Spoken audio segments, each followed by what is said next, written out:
Baik, salam sejahtera untuk kita semua, kepada Bapak Ibu, masyarakat pertumbuhan Kitchen. Di sini saya Ian Utapan Wibowo dari Prodi Fakultas Kedokteran dalam rangka KKN Reguler UKDW tahun 2021 akan melanjutkan penyuluhan tentang topik kesehatan dan keselamatan kerja, dan kali ini saya akan berfokus pada topik kelelahan kerja. Mari kita lanjutkan apa yang sudah kita bahas di WA Group kemarin. Apa itu kelelahan kerja? Untuk mengetahuinya, pertama-tama kita tahu dulu kelelahan adalah keadaan di mana menurunnya kemampuan tubuh baik secara fisik maupun mental. Kelelahan kerja adalah bentuk kelelahan yang terjadi akibat faktor-faktor dalam pekerjaan dan mengakibatkan menurunnya kemampuan dan efisiensi dalam bekerja. Jenis kelelahan kerja yang pertama adalah kelelahan fisik ataupun otot yang seperti yang kita tahu secara umum. Kelelahan di mana terjadinya penurunan kemampuan tubuh dalam melakukan pekerjaan dapat disebabkan dari kerja fisik yang terus-menerus duduk dalam waktu yang lama, mata yang terus menatap layar.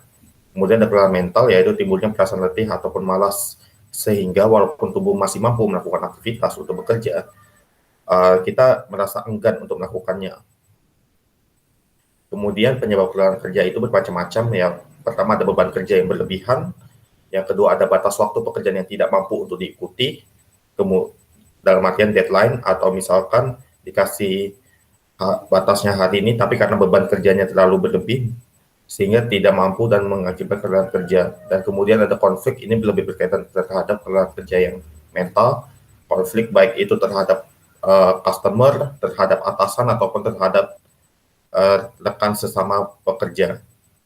Dan kemudian pembagian kerja yang ambigu yang belum jelas, sehingga terkadang beberapa dari kita melakukan pekerjaan yang bukan tugas kita, sehingga kita menjadi berlebihan bekerja dan mengalami kelelahan bekerja. Kemudian ada gejala kelelahan kerja. Yang pertama adalah lesu, mengantuk, dan tidak berkonsentrasi. Dan kemudian berpikir lambat dan rasa waspadanya berkurang. Kemudian tidak adanya semangat untuk bekerja, rasa malas untuk bekerja, dan pada akhirnya menurunnya kinerja. Efek kelelahan kerja yaitu meningkatkan resiko terjadinya kecelakaan kerja yang seperti yang sudah kita bahas kemarin. Kemudian ada produktivitas kerja menurun karena pekerjaannya jadi terhambat, dan kurangnya kemampuan untuk berkonsentrasi, dan kemudian berpengaruh pada pengambilan keputusan.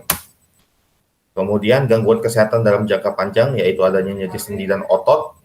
Seperti setiap kali kelelahan kerja, maka kita merasa nyeri pada bagian sendi dan otot kita, dan kemudian sakit kepala seperti migrain karena stres. Kemudian stres dapat mengakibatkan tekanan darah tinggi, dan pada jangka panjangnya akan menyebabkan penyakit jantung. Selain itu bisa juga kelelahan kerja ini mengakibatkan gangguan tidur. Kemudian tips sederhana menghindari kelelahan kerja yaitu tidur cukup, menerapkan pola makan sehat, rutin berolahraga, dan cukupi kebutuhan air.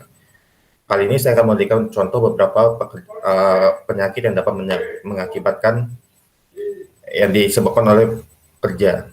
Yang pertama adalah dermatitis kontak ilitan. Seperti namanya, ilitan berasal dari bahan-bahan yang mengakibatkan iritasi. Banyak contoh bahan yang bisa mengakibatkan iritasi seperti debu-debu, dan kemudian logam berat, dan kemudian juga ada seperti itu. Pada beberapa orang yang terkena bahan-bahan iritan dapat menyebabkan kondisi seperti di samping yang ada di gambar. Biasanya baru terjadi setelah terkena bahan tertentu secara terus-menerus saat bekerja. Jadi tidak saat pertama langsung kena, tapi biasanya perlahan sehingga dia baru muncul. Kemudian ada urtikaria atau yang kita kenal sebagai biduran. Penyebab urtikaria akibat kerja itu banyak, seperti adanya stres fisik, seperti panas berlebih, dingin berlebih, ada stres emosional, alergi makanan, infeksi, jenis tanaman, sengatan, lebah, dan kondisi kesehatan tertentu. Kemudian ada penyakit pada paru yang dapat disebabkan oleh faktor saat kita bekerja. Penyakit ini berupa seperti obstruksi saluran nafas. Obstruksi adalah hancurnya atau rusaknya saluran nafas sehingga mengakibatkan sesak. Kemudian penurunan kemampuan mengembang mengempis paru atau kita sebut restriksi. Kenapa itu penting? Karena mengembang dan mengempisnya paru itu berpengaruh pada keluar masuknya udara. Harusnya udara yang masuk juga sama dengan yang keluar. Tapi akibat adanya fibrosis atau pengerasan jaringan, itu mengakibatkan kemampuan mengembang mengempis paru berkurang. Kemudian adanya radang saluran nafas akibat bahan iritan yang kita lihat selanjutnya, adanya granuloma akibat peradangan berlanjut dari penyebab sebelumnya dan akhirnya kanker. Ini beberapa bahan iritannya seperti ada debu organik, debu yang anorganik, dan gas iritan. Beberapa yang dapat kita kenali seperti ini, gland worker disease ini adalah penyakit paru yang diakibatkan yang biasanya ditemukan pada pekerja penggilingan padi yang menghirup partikel debu-debu penggilingan padi sehingga mengendap di parunya. Kemudian ada tabakosis karena ini pekerja pada tembakau, ada silikosis yang dari silikon, dan asbestosis. Sesuai namanya berasal dari asbes, ada gas-gas iritan, dan pada akhirnya infeksi yang seperti yang kita ketahui paling umum adalah infeksi yang umum dapat terjadi adalah tuberkulosis atau TBC. PAK pada mata yaitu adanya trauma mekanis yang berasal dari debu, bubuk, benda panas yang berterbangan dan masuk ke mata, paparan bahan berbahaya seperti cairan, tetesan, percikan, uap, asap, gas debu, dan kemudian adanya ketegangan dan kelelahan mata. Ini berasal dari cahaya yang silau, sengatan listrik, sinar UV, inframerah, dan ini umumnya kelelahan mata ini karena menatap layar terlalu lama. Adanya penyakit mata yang tidak terdiagnosis dan lain-lain. Contohnya adalah konjungtivitis atau yang kita kenal sebagai gejala mata merah, penyakit mata merah.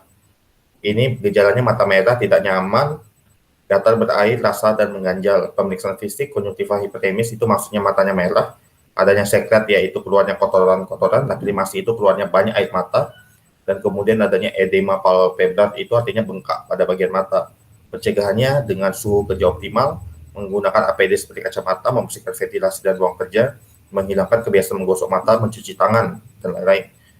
Ini konjungtivitis yang disebabkan oleh virus atau konjungtivitis viral. Ini matanya lebih merah dan biasanya tidak ada sekret atau kotoran, tapi air matanya banyak keluar.